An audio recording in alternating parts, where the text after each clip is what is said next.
오늘은 선문대학 김재관 교수님 모셨습니다. 안녕하세요. 예, 안녕하세요. 저녁은 먹고 왔어요. 네, 먹고 뭐 가겠습니다. 드시겠어요, 메뉴? 뭐 주시는 대로 먹겠습니다. 아니, 제가 출연료를 못 드리기 때문에 네. 일종의 재능 기부입니다. 근데 차례차례 제가 조건이 있습니다. 어느 네. 선생님 왔다 가셨다 해서 나중에 이제 제가 어떻게 돈이 좀 생기면 다 나중에 드릴 텐데 우선 드릴 게 없으니까 식사라도 그 말씀을 예. 이 김 교수님은 예. 법학을 원래 하셨잖아요. 예, 예. 제가 보니 저서가 뭐 굉장히 많았어요. 뭐 법학 원론이 뭐이죠? 네, 그렇습니다. 예, 법학 개론. 유비쿼터스 시대의 법학 이야기, 경찰법 강론, 전자정부법, 사회갈등시설법론. 사회갈등시설이란 건 뭐죠? 뭐 교정시설 이런 거? 아니요, 그렇지 않습니다. 방패장이라든가. 갈등, 그런, 갈등시설. 뭐 해군 기지. 예. 이게 아무튼 그 시설 자체 국가적으로 굉장히 중요한 국책 시설인데 그게 결과적으로 뭐 환경적이라든가 이런 걸로 해서 그 사회 갈등화되는 예. 이제 그런 시설들을 이제 그 시스템적으로 어떻게 그렇죠. 이론적으로 이제 규명을 하고 또 현실적으로 이제 그게 어떻게 개별적으로 적용되고 있는지 그런 거를 이제 좀 연구한 것입니다. 근데 뭐 신부들 가서 쓰러지고 뭐 폭력하고 이러면 뭐 방법이 없지 않습니까? 이제 그런 방식으로 이제 의사 표현을 하는 건 좋은 건 아니죠. 그죠. 방패장이 예를 들어서 뭐 저쪽이 안 되고 결국 경주는 같지 않습니까? 예, 예. 참 그런 거 답답해. 경찰행정법 뭐 이런 책도 있고요. 경찰관 직무집행법 뭐 불신검문 하겠습니다 이런 거죠. 예, 그렇습니다. 예.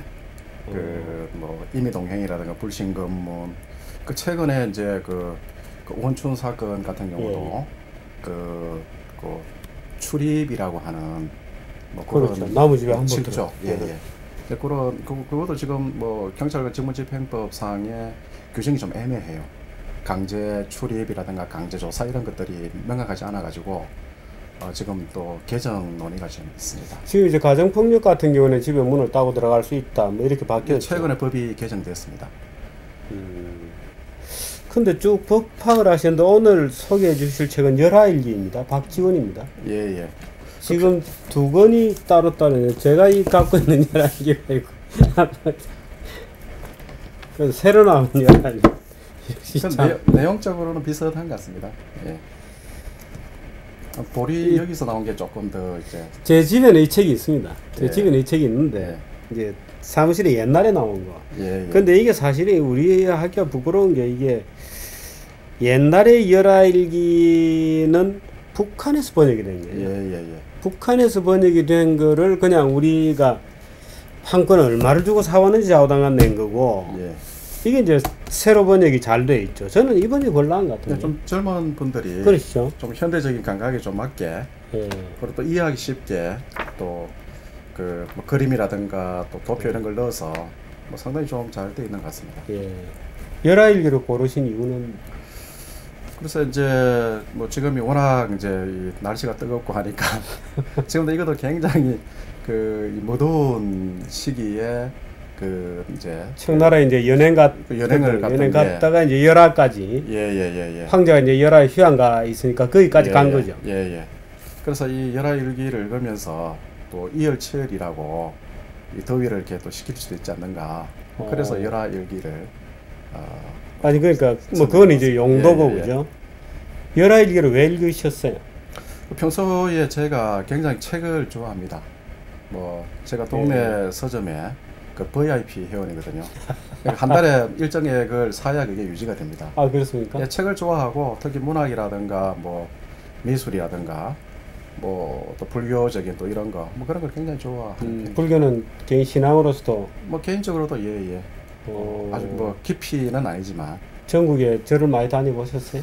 예, 뭐 절을 많이 좀 다녀도 보고 또 절 관련한 뭐 그런 책도 많이 또 이렇게 읽는 편입니다. 특히 참선과 관련된. 아 그렇습니까? 예. 처음에 제가 그래서 이 성철 스님 제가 굉장히 존경하기 때문에 그분 걸 한번 해볼까 뭐 좀 그런 생각도 좀 해봤었는데 그건 또 너무 이렇게 좀 너무 한정되는 그런 문제가 있어서. 뭐 한정되는 것은 아니죠. 산은 산이요, 물은 물이라고 하신 분이니까. 예. 삼남한상의 모든 일들이 다 성철스님 뭐 해석에 따르면 그죠? 예. 다 제 위치가 있는 거고. 열하일기를 좀 소개를 우선 좀 해주시죠. 뭐 여러분들이 우선 기본적으로 뭐 다 아는 책이죠. 박지원, 연암 박지원의 열하일기인데 책 소개를 좀 해주시죠. 예, 그 요 열하일기는 그 이제 그 연암 선생이 예. 뭐 세상의 뜻을 이제 그 얻지 못하고 있는 그 마흔쯤 돼서 자기 삼종형인 박명원이라는 분이 계시는데 그분은 또 영조의 부마입니다. 사위가 되시죠. 예. 뭐 그분의 이제 자제 공간이라고 하는 그 같이 좀 데려갈 수 있는 뭐 그런 제도가 있었는데요. 그 자제 공간의 일원이 돼 가지고 이제 그 중국에 이제 그 청나라 영경까지 그 뭐 여행하는 그런 것인데 사실상 이게 그 뭐 책 제목도 세계 최고의 여행기라고 돼 있지만은 사실상 우리가 여행을 하면서 어떤 기록을 한다는 게 참 쉽지 않거든요. 저도 이제 그 뭐 산 같은 걸 이렇게 가다 보면은 이제 기록을 합니다. 예. 근데 이게 뭐 혼자일 경우에는 그게 가능한데 또 여러 명이 있으면은 또 스케줄에 영향을 받기 때문에 참 힘들거든요. 근데 이 열하일기를 보게 되면은 뭐 그 아무튼 이 기행문이 이 뭐 가진 어떤 그런 근본적인 한계를 이렇게 뛰어넘을 정도로 예. 아주 이렇게 그 뭐 문학적인 또 정치적인 뭐 그런 측면을 비롯해 가지고 굉장히 어떤 뭐 이렇게 그 어떤 이 지식인다운 그런 면모를 아주 이렇게 그 상세하게 이렇게 보여주는 뭐 그런 책으로 이렇게 이해를 하고 있습니다. 그 연암 박지원은 관직을 잠깐 하고 사실 뭐 크게 출세했던 분은 아니죠. 그렇죠. 나중에 한 50대 가지고 이 예. 엄보라고 옛날 양반 자제 중에서 그 이제 그 과거를 통하지 못하고 그러니까 그 제야에 있던 분들을 좀 발굴해서 그 이렇게 그 특별 채용하는 이제 그런 제도인데 뭐 그걸 통해 가지고 이제 그 관직에 나갔었죠. 나중에는 이제 뭐 그 양양부사까지도 하고 뭐 그런데 그 관직을 수행하면서 뭐 굉장히 선정도 베풀고 아주 이렇게 그 뛰어난 그 능력을 그 보여준 걸로 그렇게 알려지고 있습니다. 워낙 머리가 좋은 분이었죠.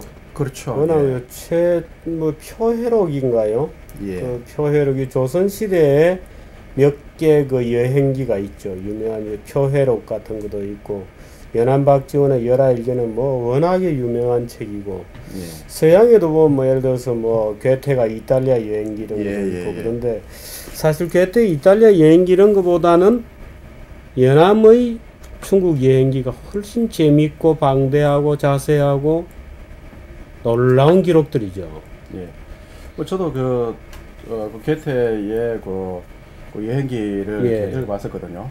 그러니까 뭐 상당히 좀 인상적인 거는 일일이 그 이제 사생을 해서 그 뭐 그런 걸 상당히 좀 인상 깊게 봤었는데 근데 이제 열하일 같은 경우는 이 어떤 역사라든가 또 어떤 예를 들어서 뭐 어떤 그 시대 상황에 대한 이해 이런 것이 없으면은 이제 그 뭐 사실상 이렇게 이 서술하기 굉장히 어려운 이제 그런 내용들 구성되어 있죠. 굉장히 전문적인. 그래서 이게 또 그 당시에 이제 그 뭐 사대부들이 쓰던 일반적인 그 문체의 어떤 형식을 좀 탈피하는 그런 성격이 있습니다. 그래서 열하일기가 이게 부분적으로 이제 이게 필사본으로 이제 나왔다가 이게 1910년인가 그때 비로소 이제 이게 그 간행이 됐거든요. 그 전까지는 간행이 안 됐습니다. 아, 그랬습니까? 왜냐면은 그 이게 이제 그 주로 이제 그 내용 자체가 그 사대부 양반들 이제 비판하는 좀 이런 측면도 있고 하기 때문에 그 상당히 이제 이게 그 지식인 사이에서도 논란이 많이 있었던 것 같습니다. 일종의 뭐라 그럴까? 그 당시에 지식 사대부 주자학자들이 보았던 정통의 어떤 논의 또는 논쟁 또는 문체 또는 주제부터가 우선 다루지 않았던 주제들이죠. 그렇죠. 예, 예. 그 전까지 주제다 그러면 뭐 인간이 어떻다 하는 윤리 문제, 뭐 주작적 뭐 여러 가지 인간의 본성에 대한 문제 뭐 이런 것인데 여기 읽어보면 뭐 똥 얘기도 나오고 뭐 똥구덩이를 어떻게 파느냐, 벽돌을 어떻게 하느냐, 뭐 별별 것들이 많이 나와요. 근데 이 책은 제 집에 있는 책보다 사진이 많은 것 같은데요. 같은 건데 제가 지금 이 책하고 헷갈리나요? 자당 이 책은 뭐 똥지게 얘기도 있고 별별 얘기들이 다 있어요. 그게 강문자전인가 아마 그걸로 이렇게 그 소스화된 그런 걸 겁니다. 예. 그러니까 이제 허생전도 여기 안에 일부죠. 예, 여기에 보면은 저게 허생전 요 뒤쪽에 제가 아마 이 질문하실 것 같아가지고 허생 이야기라고. 뭐 이것도 이제 그 당시 이제 양반들의 이제 소위 말하면은 이제 좀 이 공림공담적인 그 이런 측면들을 좀 비판을 하는 그런 측면이 있죠. 좀 실용적이고 좀 실사구시적인 이제 그런 측면으로 가야 되지 않겠는가 하는. 허생은 묵적고래산이 묵정동이죠 지금. 묵정동에서 남산 밑으로 가면 우물 위쪽에 오래된 은행나무가 서 있다. 자, 근데 글 읽어보면 사실은 제 실력으로는 열하일기의 한문 원본을 보기에는 모자라요. 근데 이 번역을 볼 수밖에 없지만 번역을 봐도 이 연안박지원의 문체가 그동안에 우리가 알고 있는 조선시대 글과는 완전히 성격이 다르다는 것이 바로 느껴지거든요. 그렇죠. 그게 이제 논란이, 그러니까 새로운 문체에 대해서 열강하는 이제. 그래서 이제 문체 반정 뭐 이런 말도 나중에 정조에서 문체 반정, 좀 정치적인 의미 있긴 하지만 아마 이제 그런 것도 이제 또 이런 뭐 영향이 있었던 것 같습니다. 사실 이게 이제 어떤 형해화된 그런 언어생에게로부터 일상언어로 바뀌어가고 그게 하나의 실학적 사고를 구성하게 되고 하는 그런 일련의 이제 그 시대 분위기가 앞서갔던 분들의 시대 분위기가 있는데 우리가 모두 놓치고 있어요. 연안박지원은 어떤 분이십니까? 그 연안박지원은 뭐 한마디로 하면은 이제 벚꽃창신이라고 해서 그러니까 옛것을 뭐 완전 부정하는 게 아니고요.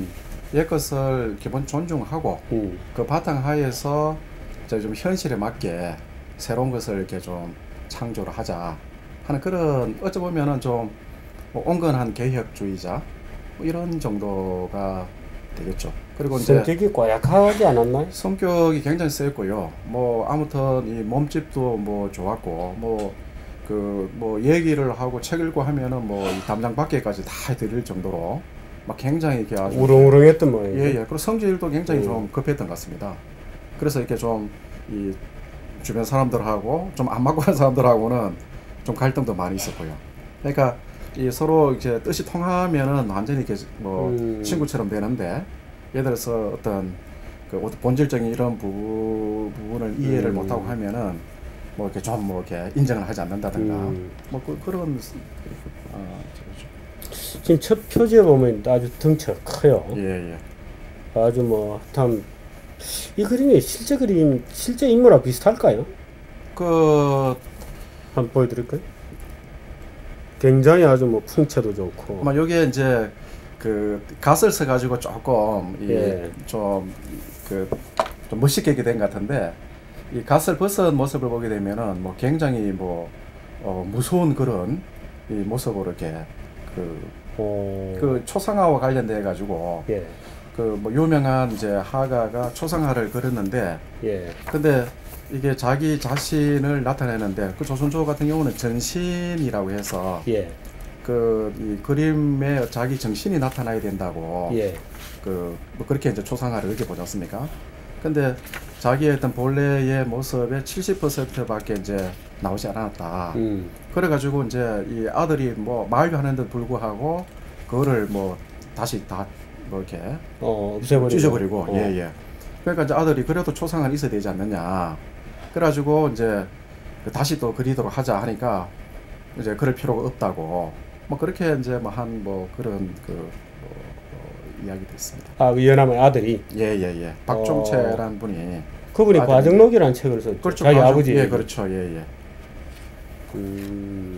그리고 박 교수는 이제 그 나중 개화 사상 개화론자인데 그 손자가 되죠. 그러니까 박 교수 우리가 개화론자라고 하는 박 교수가 연암 박지원의 손자입니다. 손자입니다.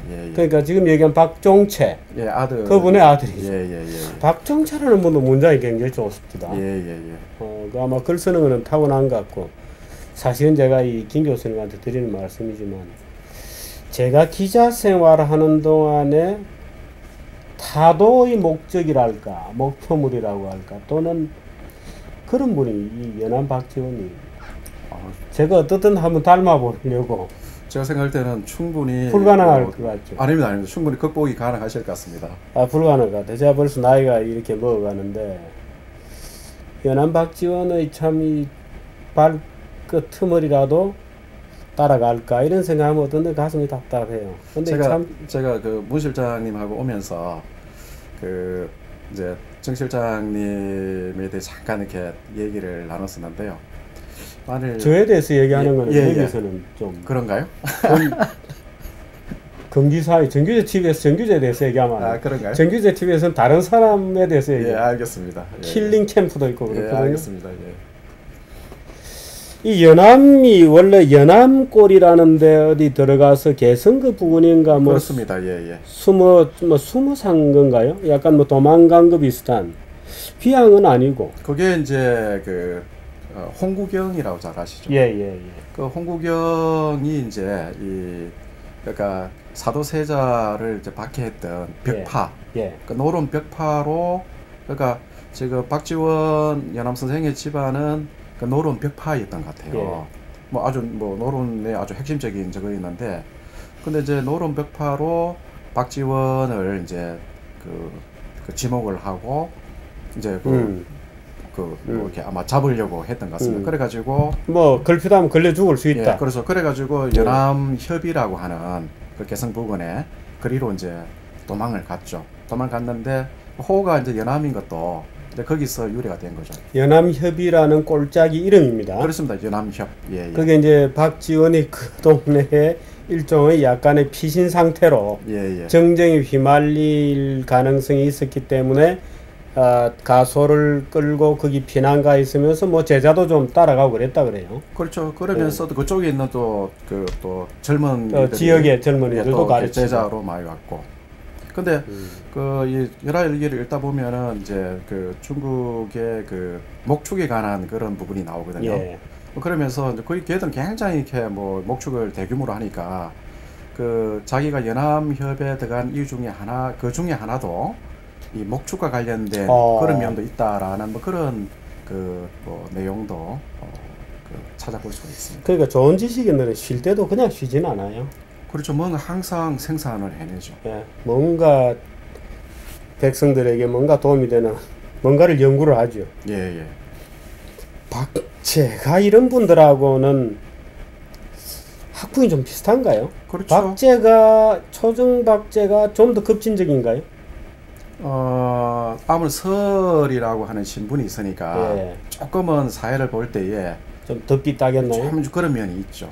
그 사회 신분제도 이런 부분에 대해서는 조금 부정적인 시각이 상대적으로 컸던 것 같습니다. 근데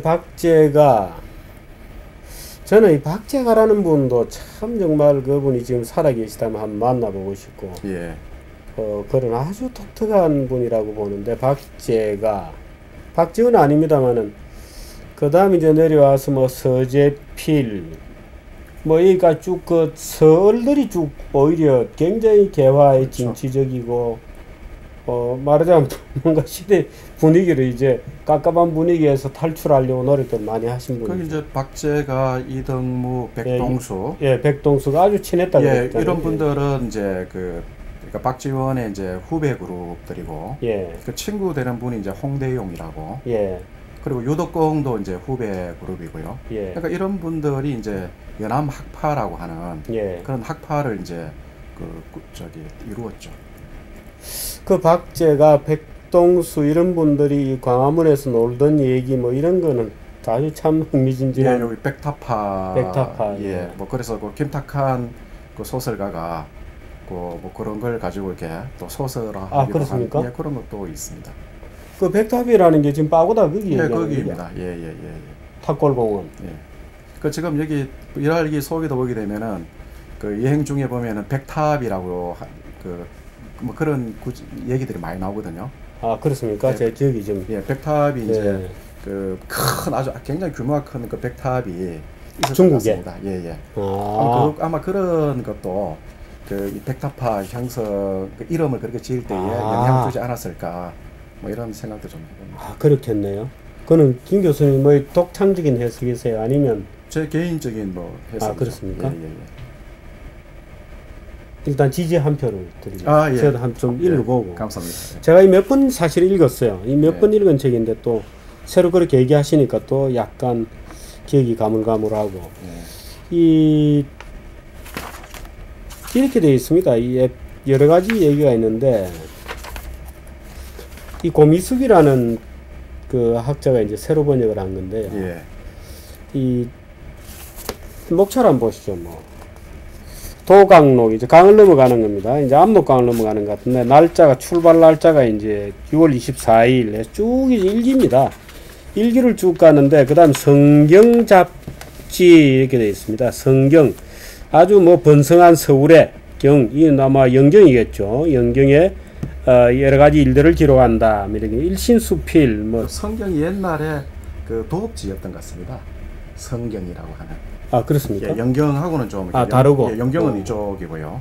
아 그러네. 예, 목적지고 아 지도가 여기 예, 잘 나오는군요. 예, 중간쯤에 이제 여기 그 예전에 그 국가의 뭐 발해 때 무슨 뭐 예. 그래서 이게 성경이라는 성경이라고 그렇게 도시 이름이군요. 도시 이름입니다. 예. 그래서 여기서 이제 가면서 이제 그 성경 잡지라고 이제 하는. 근데 여러분들이 이 책은 사실 어떤 철학을 일목요연하게 기본 개념에서부터 쭉 설명한 그런 책은 아닙니다. 말 그대로 여행기죠. 여행기인데 우리가 사실 그 시대 분위기를 약간 알 상태에서 이 여행기를 읽어보면 연암 박지원의 어떤 그 프리즘 뒤쪽으로 가서 읽어보는 이제 맛이 있습니다. 아주 그래서 독특한. 그래서 우리가 놀라는 게 연암 박지원이라는 사람이 우선 갖는 높은 지식 수준. 뭐 중국 가서 여러 이제 지식인들하고 대화를 나눈 것도 있고 뭐 이제 그 다 필답이죠. 그때 한자를 다 삼고 있었으니까. 그래서 한자로 이제 필답을 해서 뭐 종이를 어떻게 했다 이런 얘기도 있고 재밌습니다. 아주 재밌는데 전체를 관통하는 정신이라고 할까 이런 것은 그 당시 주작에 완전히 매몰되어 있던 조선 사회에 상당한 충격을 준 것 같아요. 예, 그렇죠. 예. 그 당시 조선 사회는 이 북벌이라고 하는 그러니까 이제 그 지금 현재의 청나라를 인정하지 오랑캐로 보는 거예요. 오랑캐나 뭐 여기도 내용에 보면은 그 우리가 이제 사신들이 중국에 갔다 그러면은 되게 막 굽시굽시라고 했을 것 같은데 그 이제 그런 이 자부심 이런 것들이 굉장히 저기 해가지고요. 그쪽에서 요구하는 것들을 그러니까 이 주작적인 어떤 그런 뭐 사유체계라든가 어떤 뭐 이런데 이렇게 맞지 않게 되면은 절대 응하지 않습니다. 뭐 가령 예를 들면은 뭐 황제에 대한 뭐 그 진화사로 갔으니까 그 뭔가 이렇게 좀 이 칭찬하고 뭐 이런 걸 좀 그쪽 예보에서 써달라고 하는데 그거를 쓰진 않습니다. 그러니까 이제 그 예보에서 자기들이 조작을 합니다. 왜냐하면 내용이 좀 뭐 이렇게 칭송하고 이런 게 있어야 되는데 그런 내용이 없으니까 너무 밋밋하니까 황제 보면 이게 화를 낼 것 같거든요. 그러니까 자기들이 그거를 이제 뭐 조작을 해가지고 다시 그 사실을 알게 돼서 이 사신들이 강력히 항의하고 당장에 고치라고. 아무튼 우리가 생각하는 것보다는 굉장히 그때 조선의 이 사대부들의 자존심이 대단했던 것 같습니다. 어쨌거나 그 북벌이 지배하고 있던 그런 그 사회 구조 속에서 이제 박지원이 갖는 이제 역사적 의의라고 하면은 북학이라고 하는 도리어 아니 엄연하게 예를 들어서 이게 이제 명나라를 개성해가지고 이 모든 어떤 제도적인 명나라를 바탕으로 해서 이게 두 개가 아니라고 보는 겁니다. 박지원은. 그러니까 그 우리가 명의라고 하는 그런 허상을 보면 안 된다. 청이라는 실상을 보고 그 청을 배우고자 하는 그 북학을 이제 실용 외교죠. 그렇죠. 실용 예. 경제 취용 예. 뭐 이런 뭐 그렇게 이제 주장을 하는 게 그 당시 시대적으로 가장 이렇게 많은 충격을 좀 준 거 아닌가. 뭐 그런 것들을 이제 내용 자기 사상을 그 왜냐면 직접적으로 얘기하면은 이제 그 아무래도 문제가 될 수 있으니까 예. 좀 이렇게 빙 돌려서 뭐 그렇게 많은 내용들이 또 들어와 있습니다. 사실 그 당시에 조선의 기본적인 이데올로기는 명나라가 중화의 사상을 제대로 이은 정통이고 네. 그 명나라가 없어졌으니 이제 조선이 소중화가 되어서 명나라를 잇는 것이다 예. 하는 게 이제 소위 송시열, 우암 송시열을 필두로 한 소위 관학의 주류의 기본 이데올로기였죠. 예, 그렇습니다. 이제 그래서 예. 그 연장선상에서 저 북방의 오랑캐가 만주족이 명나라를 망하고 지배하고 있으니 저놈들을 우리가 원수를 갚아야 된다 해서 이제 북벌이 나왔던 거고. 예. 근데 이제 연안 박지원 같은 분들은 무슨 소리냐, 전 뭐 북벌이라든지 이런 프레임이 아니고 대등하게 저건 뭐 엄연한 국가로서 우리가 정확하게 보고 저기에서 배울 것은 우리가 배우고 해야 된다 라고 하는 이제 현실주의적인 노선이었던 거죠. 네. 극복이 되었나요? 극복이 되질 못했죠. 못했죠. 예. 그 정조가 만일 이제 그 49세로 급서를 했는데요. 만일 이제 뭐 영조만큼이라도 오래 살았으면 아마 이제 그런 게 어느 정도 정립이 되었을 수 있는데 그 정립 단계에서 뭐 그 북학을 주장하던 많은 소위 말해 연암 결사, 연암 학파들이 그 많이 중용이 되거든요. 그 장각 이런 걸 통해 가지고 뭐 그런 그 단계에서 정조가 급사함을 해가지고 결국은 이제 그 조선의 이제 폐망까지 연결되는 그런 걸로 쓸려가는 거죠. 이제 그렇죠. 스스로 뭔가 해볼 기회를 놓쳤고. 그래서 저는 이제 생각을 한번 상상을 만일 정조가 뭐 한 80까지 살았다 그러면은 이 우리나라 역사가 어떻게 됐을까 상당히 달라졌다고 보죠. 그 점이 굉장히 아쉬운데 뭐 역사라고 하는 것은 뭐 되돌릴 수가 없으니까. 또 역사야말로 만약에라는 또 전제로 놓고 생각해 볼 수 있는 무궁무진한 상상의 영역이기도 하잖아요. 아까 그 박제가 말씀하셨지만은 또 박제가의 제자가 그 김정희입니다. 아, 그렇습니까? 예. 그 김정희는 뭐 경주 김씨 아주 이렇게 그 당시 이제 건세파의 이제 대단한 세도 세력이었죠. 그렇죠. 뭐 입적이 돼 가지고 사실 왕실의 일원으로 있었는데, 그런데 이제 그 박제가가 나중에 멀리 이제 북쪽 지방에 기양을 갑니다. 가는데 거기까지 가가지고 스승을 이제 이제 저걸 하죠. 케어도 하고 그렇게. 그럼 이제 말하자면 연암 박지원의 말하자면 연암 결사, 그 당시에도 자기들이 결사라는 말을 붙였나요?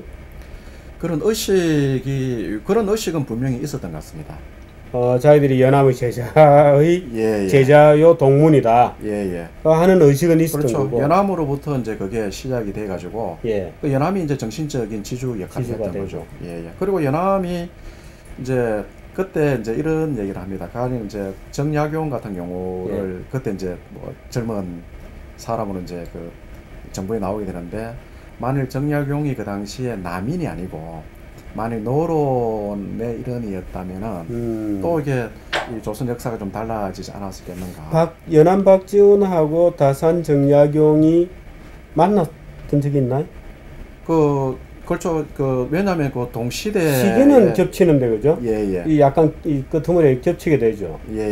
근데 정약용의 존재는 정약용이 굉장히 똑똑한 이제 뭐 그런 저거라서 그 정약용의 존재는 뭐 연암결사 쪽에서는 뭐 다 인식을 하는.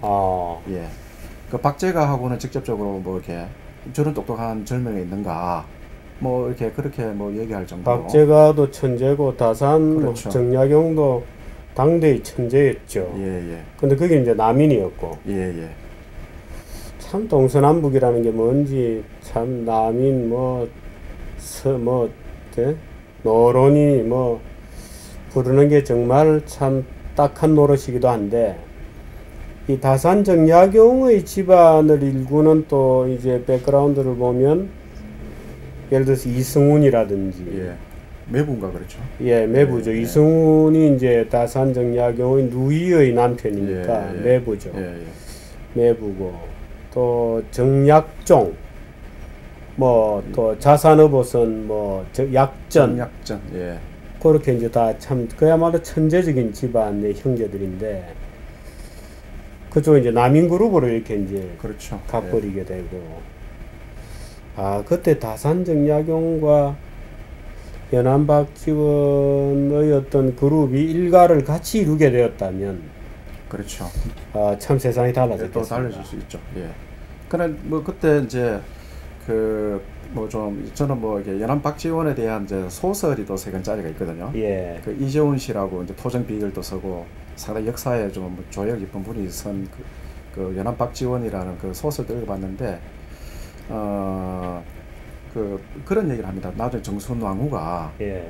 이제 김조순한테 밀려가지고 세력을 조금 이제 잃게 되면서 그러니까 대리 수렴청정하다가 물러나면서 정조가 만일 남인을 끌어들이지 말고 노론을 계속적으로 저거 하면서 만일 이제 중용을 했다 그러면은 자체적으로 다시 또 이게 분화가 됐을 거다. 그러되면은 이게 김조순이 등장하면서 세도 정치가 시작되지 않습니까? 이걸 이제 막을 수 있을 거다. 그 붕당 정치라고 하는 게 결국 이제 종막을 내리는 거죠. 그런 또 이제 소설이니까 그러니까 상상이지만은 그런 얘기도 하는데 근데 나중에 잘 아시겠지만은 정약용하고 또 나중에 추사 김정희가 또 정약용의 또 제자처럼 이렇게 됩니다. 예. 그 초이 스님하고 맞습니다. 이런 또 이렇게 또 차를 통한 또 이런 또 관계가 좀 맺어지는데 그렇죠. 예.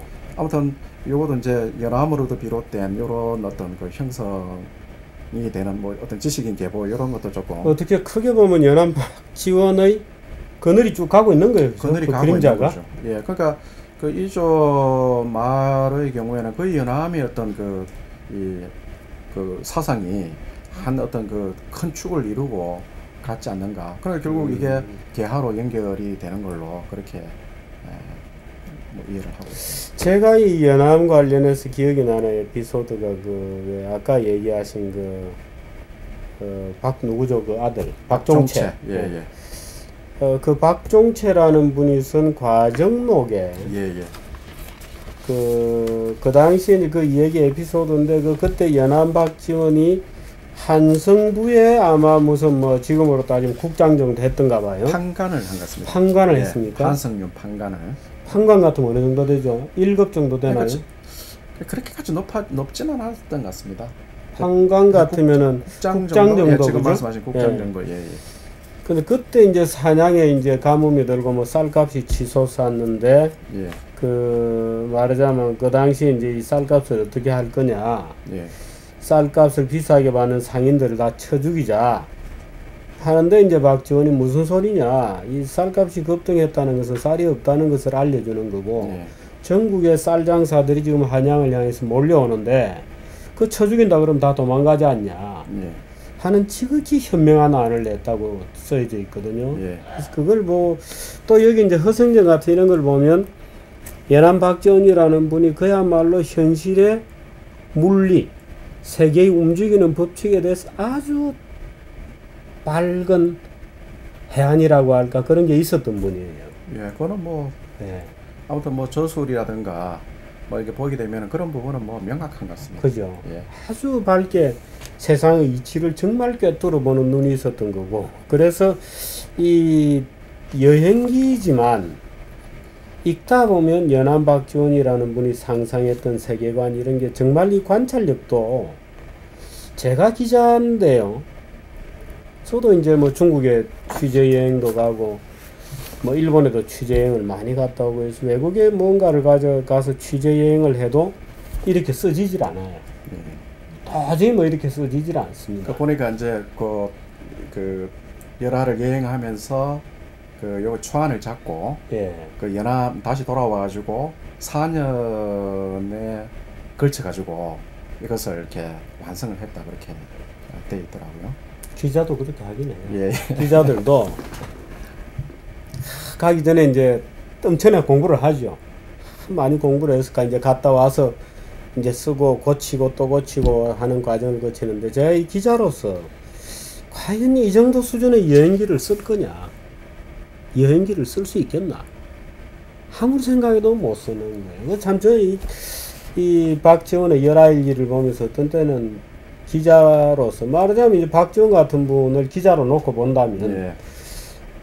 도저히 족탈불급이죠. 참 따라가기 힘든 큰 어른들입니다. 그래서 이런 분들이 있어서 이제 우리가 하나의 등불이 되고 인생에 하나의 뭔가 내가 저분의 발끝이라도 한번 따라가 보려고 노력하고 뭐 노력이 되지 않는 것 같습니다만은.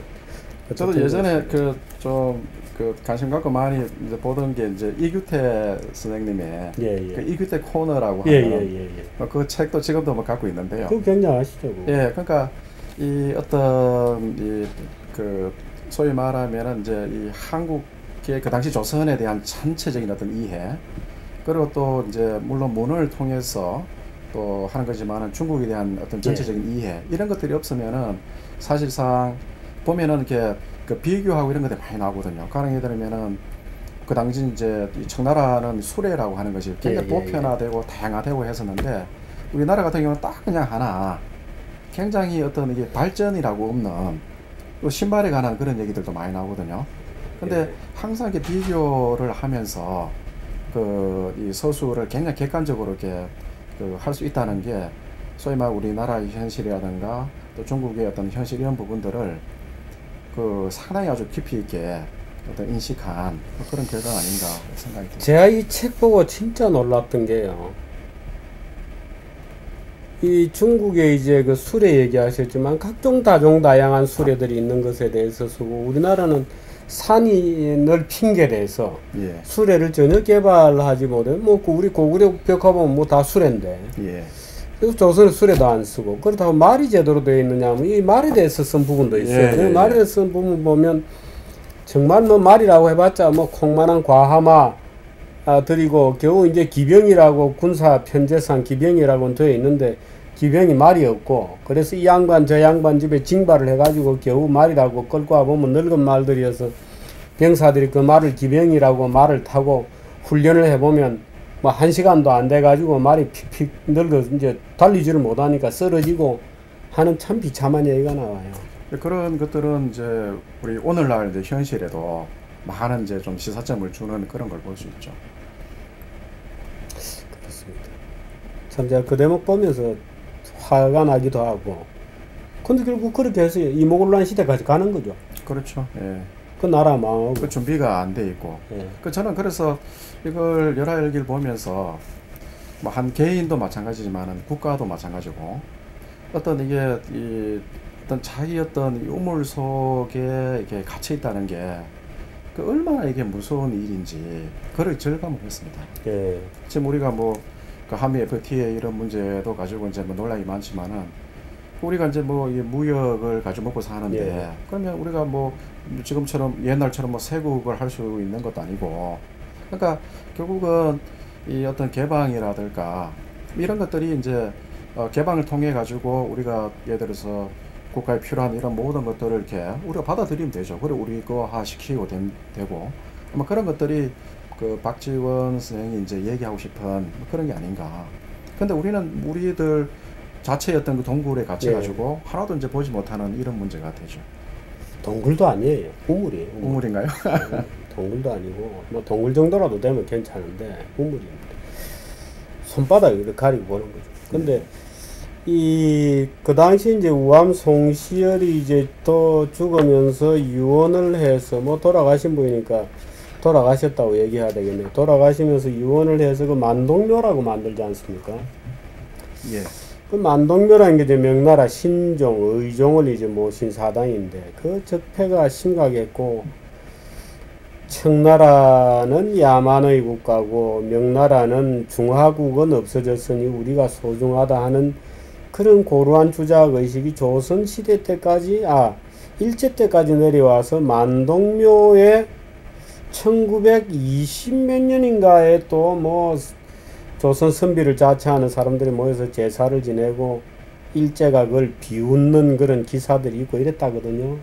참 박지원 같은 분들의 사상들이 널리 퍼져서 그 당시에 뭔가 새로운 패러다임으로 넘어갔었더라면 참 역사에 뭐 가정은 없는 법이지만 그랬더라면 그 망국도 없었을 것이고 참 우리 자력에 의한 근대화도 될 수 있었을 것이고 그 자력에 의한 근대화가 안 되다 보니까 지금까지도 뭐 친일이다 아니다 뭐 끊임없는 논쟁에 쌓이게 되고 그렇습니다. 마지막으로 뭐 한마디 좀 정리를 해 주시죠. 예, 이 박지원은 뭐 그 당시 이제 지배 그 세력이었던 그 노론의 아주 핵심적인 뭐 집안의 이제 자제로서 어쩌 보면 굉장히 편한 어떤 그런 길을 이렇게 갈 수도 있었거든요. 그런 불구하고 어떤 소위 말하면 국민들을 위한 어떤 그런 방안이 뭘까 뭐 그런 걸 굉장히 많이 이제 고민을 하고 그런 것들이 어떤 현실의 어떤 부조리한 이런 측면들 이제 그런 측면들을 이제 하나하나 개선을 해야 되겠다. 근데 그게 이제 열알기를 통해서 그런 어떤 객관적인 어떤 그런 인식을 통해 가지고 우리 현실을 좀 이렇게 어떤 합리적인 어떤 개선을 좀 이렇게 도모를 하고자 했던 막 그런 인물인데요. 아무튼 이 연함의 정신이 계속적으로 개성이 되고 그리고 이제 또 이게 개사상으로 연결이 되고 그리고 이게 이제 지금의 이제 우리가 또 개방이라든가 뭐 이런 거 하고도 연계가 되는 굉장히 중요한 막 그런 어떤 사상사적인 뭐 그런 측면에서도 중요하고 그리고 또 이제 문학적으로도 소위 말하면 수많은 이제 이 소설들 그 당시 어쩌면 양반이 소설 쓰고 이런 부분들이 뭐 상당히 생소한 그런 건데 어떤 사회의 어떤 현실을 개혁하기 위한 막 그런 측면에서 아주 또 이렇게 유리한 문장으로 아까 실장님 말씀을 하셨지만은 아주 문장이 이렇게 너무나 좋다 말씀하셨지만은 이 유리한 문장으로서 아주 무서운 아주 이렇게 어떤 혁신적인 뭐 어떤 개혁적인 뭐 이런 어떤 많은 작품들을 이렇게 내고 뭐 그 중에서 가장 이제 대표적인 것이 열하일기인데 이것은 오늘날 뭐 저희들한테도 많은 시사점을 여전히 주고 있는 귀중한 막 그런 자료라고 생각을 합니다. 이 연안박지원 이분이 성질이 굉장히 좀 요즘 말로 하면 좀 못됐다 그럴까요? 예. 그래서 누가 연안박지원에게 이제 워낙 글이 좋으신 분이니까 책을 지으면 앞에 서문 또는 뭐 추천사 이런 걸 써달라고 많이 왔던가 봐요. 네. 근데 기록에 의하면 연안박지원 선생 저만 하더라도 누가 추천사 써달라 그러면 좋은 말을 쓸 텐데 읽어보고 문제가 있고 뭐 잘못 쓰고 하면 그걸 그냥 이 엉터리 같은 글을 썼다고 써준 모양이에요. 네. 그러니까 참 뭐라 그럴까요? 그야말로 뭐 그렇다고 성격이 나빴던 분은 전혀 아니고 거리낌이 없었던 분입니다. 정말 담대한 분이었고 선이 굵어서 뭐 탁 아세하고 곡학하는 이런 성격하고는 전혀 맞지 않았던 것 같아요. 근데 또 그렇게 써주면 이걸 개판이다, 이 책은 별로 읽어볼 가치가 없다 이렇게 써줬다는 거예요.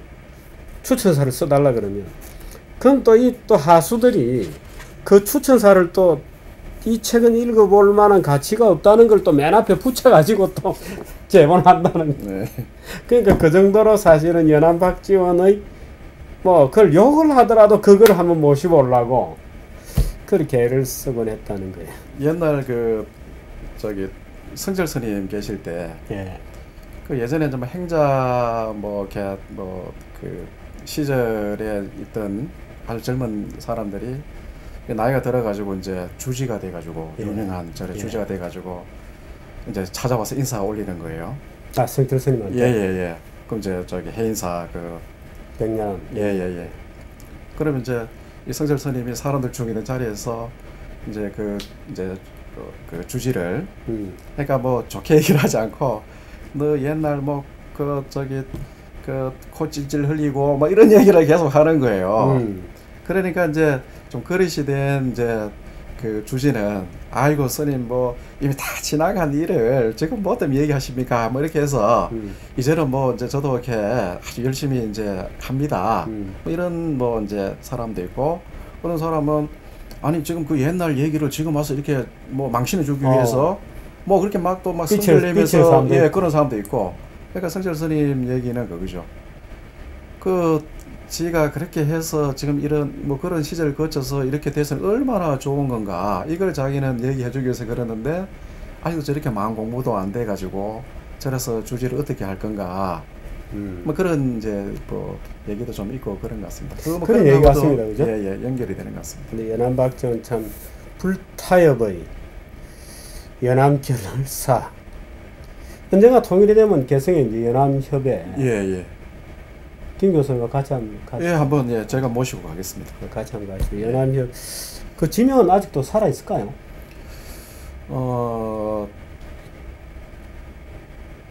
어딘가 그 박종채 그분이 쓴 과정집에 보면 쭉 그 묘사가 나와요. 예. 어디에서 어느 산골짜기로 들어가고 뭐 하면 뭐 그 갑자기 뭐 더 넓은 공간이 나왔는데 예, 그 골짜기 이름을 연암협이라고 한다 뭐 이렇게 쭉 설명이 나오는데 그거 가지고 찾을 수 있겠습니까? 근데 한번 나중에 예. 지금 뭐 연암박지원 뭐 학회 이런 게 있습니까? 지금 그 뭐 국문학과라든가 이런 데는 있을 겁니다. 제가 정확히는 뭐 이렇게 아니 오늘 말씀 나누다 보니까 이 연암학회라도 하나 지금 다산은 예를 들어서 뭐 그렇죠. 예. 그 연구소도 하나 있는가 박성무 씨가 하는 예예예.